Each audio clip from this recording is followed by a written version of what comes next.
ቤተክርስቲያናችን ላይ የመጣ አደጋ ነው። የደም ሀገር ማለት የሰው ደም እያፈሰሱ የሰው ገንዘብ እየቀሙ የሚሰራ ከተማ ማለት።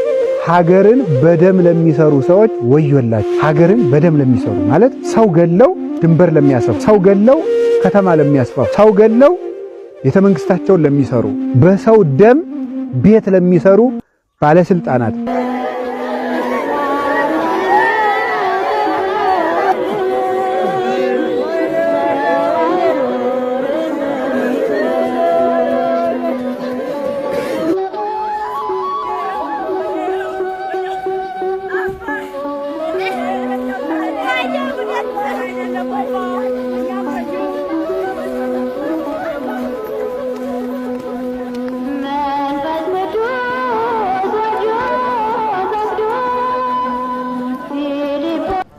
እስከመቼ ሬሳ እየቆጠርን እስከመቼ ተዋዱ ልጆች እስከመቼ?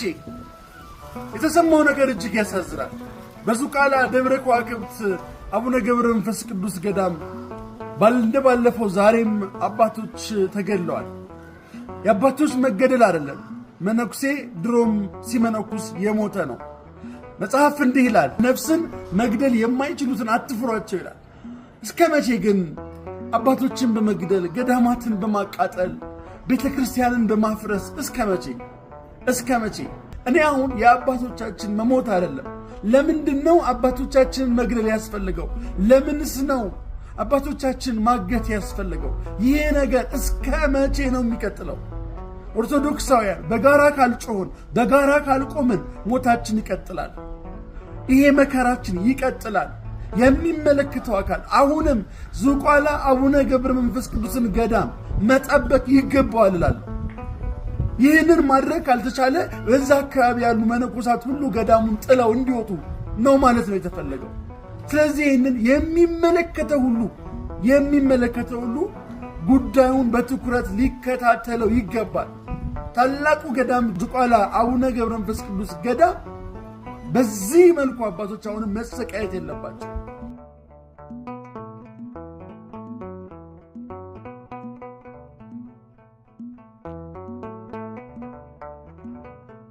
ልሄድ ከክርስቶስ ጋር አልኖር እናፍቃለሁ። ዛሬ ልባችን በሐዘን ቆስሏል።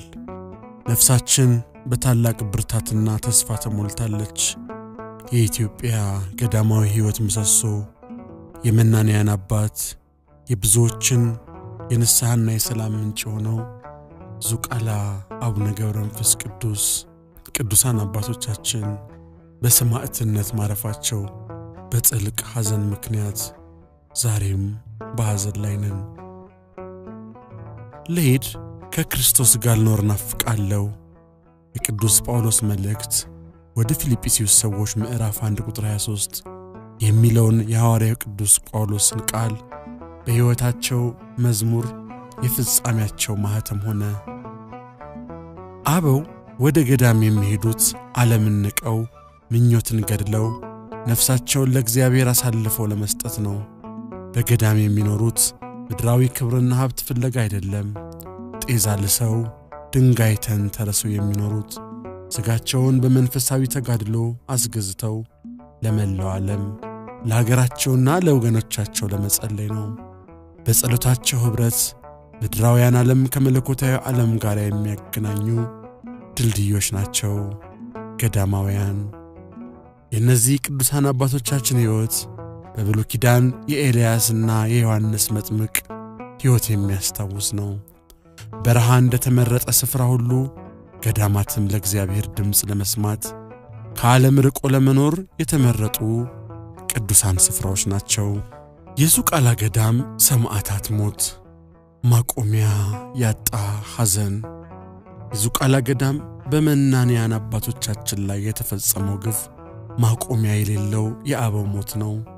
ገና ከ2 ዓመት በፊት የአራት መነኮሳት መገደል የደረሰበት ቁስል ሳይሽር አሁን ደግሞ ከገዳም ራቅ ብለው ቆሎ ቆርጥመው የሚኖሩትን 2 አባቶች መገደላቸው የተሰማ ሲሆን ሶስተኛው አባት በምን ሁኔታ ላይ እንዳሉ አልተረጋገጠም። ገዳማውያኑ አስክሬናቸውን ለማንሳት በገዳሙ በተዘጋጀው የሰማዕታት ማረፊያ ለማኖር ከሚመለከታቸው የሕግ አካላት ጋር ርብርብ እያደረጉ መሆኑን ገዳማውያን ተናግረዋል።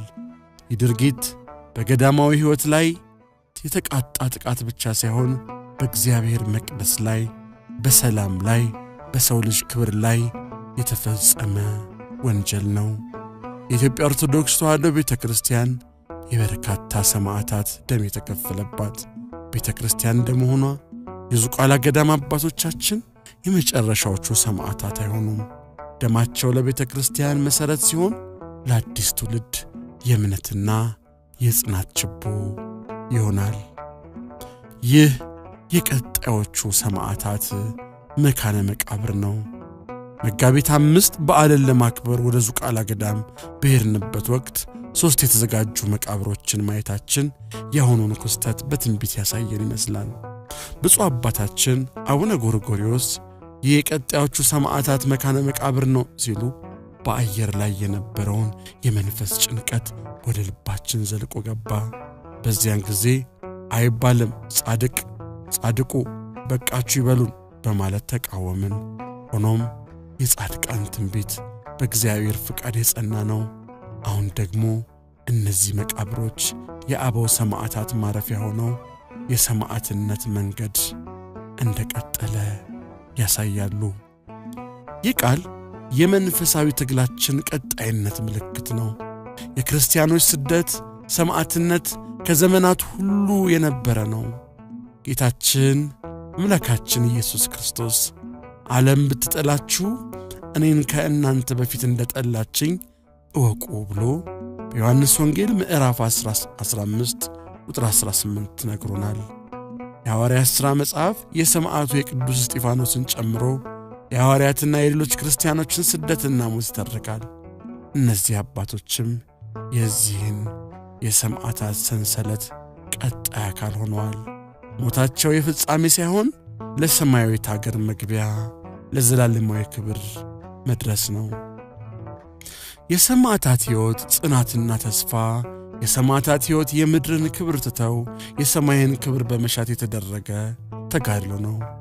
የመጽሐፍ ቅዱስ ምስክርነት እንደሚያሳየው እምነት የሌለበት እግዚአብሔርን ደስ ማሰኘት አይቻልም። ዕብራውያን 11 ቁጥር 6።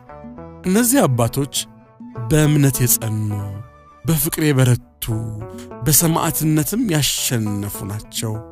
ዮሐንስ ወንጌል ምዕራፍ 12 ቁጥር 24 ላይ እውነቱን እላችኋለሁ የስንዴ ቅንጣት በምድር ወድቃ ካልሞተች ብቻዋን ትኖራለች፣ ከሞተች ግን ብዙ ፍሬ ታፈራለች።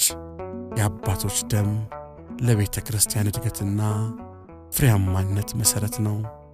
በራእይ 7:14 እነዚህ ታላቁን መከራ አልፎ የመጡ ናቸው፣ ልብሳቸው የበጉን ደም አጥበው አነጡት። ሰማዕታት በክርስቶስ ደም ታጥበው በሰማይ ክብር ይቀበላሉ። በሁለተኛ ጢሞቴዎስ ምዕራፍ 4 ቁጥር 7-8 መልካሙን ገድል ተጋድያለሁ፣ ሩጫዬን ጨርሻለሁ፣ ሃይማኖቴን ጠብቄአለሁ፣ ወደፊት የጽድቅ አክሊል ተዘጋጅቶልኛል፣ ጻድቅ ፈራጅ የሆነው ጌታ በዚያን ጊዜ ይሰጠኛል። የአባቶቻችን ሕይወት የዚህ ቃል ተምሳሌት ነው። የቅዱስ ጊዮርጊስ ጽናት የበርካታ ስቃዮች ሰለባ ቢሆንም በእምነቱ ሳይናወጥ ሞትን ተቀብሏል። የቅዱስ እስጢፋኖስ ይቅር ባይነት በድንጋይ ተወግሮ ሲገደል እንኳን ገዳዮቹን ይቅር በልልኝ በማለት ጸልዩዋል። የእነዚህ የዝቋላ አባቶች የእነዚህ ቅዱሳን ፈለግ ተከታዮች ናቸው። ከአቡነ ገብረ መንፈስ ቅዱስ ጽናት፣ ከአባታችን አቡነ ገብረ መንፈስ ቅዱስ ራሳቸውን ለገድል አሳልፎ የሰጡ፣ በበረሃ የመናኝነት ሕይወት የኖሩ፣ የብዙ ፈተናዎች ያለፉ ጻድቅ ናቸው። የእሳቸው ጽናትና ተጋድሎ ለዝቋላ መናንያን አባቶች የሕይወት ምሳሌ ነው። የአሁኖቹ ሰማዕታትም የአባታቸው ገብረ መንፈስ ቅዱስ መንፈሳዊ ልጆች በመሆናቸው የእሳቸውን ጽናትና የመከራ ተቀባይነት ወርሰዋል። መጽናናትና ተስፋ። በዚህ ሐዘን ውስጥ መጽናናት የምናገኘው በእግዚአብሔር ቃል ኪዳን ነው። ከእንግዲህ ወዲያ ሞት አይኖርም፣ ሐዘንም ለቅሶም ስቃይም ከእንግዲህ ወዲያ አይሆንም፣ የቀደመው አልፏልና ዮሐንስ ራእይ ምዕራፍ 21 ቁጥር 4 አባቶቻችን የሞቱት ላፍታ በሚያልፍ ምድራዊ ሕይወት ሳይሆን በክርስቶስ ለዘላለም ሕይወት ጋር ለመኖር ነው። ልሄድ ከክርስቶስ ጋር አልኖር እናፍቃለሁ ያላቸውም ለዚህ ነው። የእነሱ ደም የመንፈሳዊ ተጋድሏችንን ነበልባል ያቀጣጥለዋል፣ ለቤተ ክርስቲያናችንም አዲስ ብርታት ይሰጣል። በዚህ አስቸጋሪ ወቅት ሁላችንም በጸሎት እንትጋ። ለቤተ ክርስቲያናችን ለሀገራችንና ለወገኖቻችን እንጸልይ። የጻድቃን አባቶቻችን በረከት አይለየን። አሜን።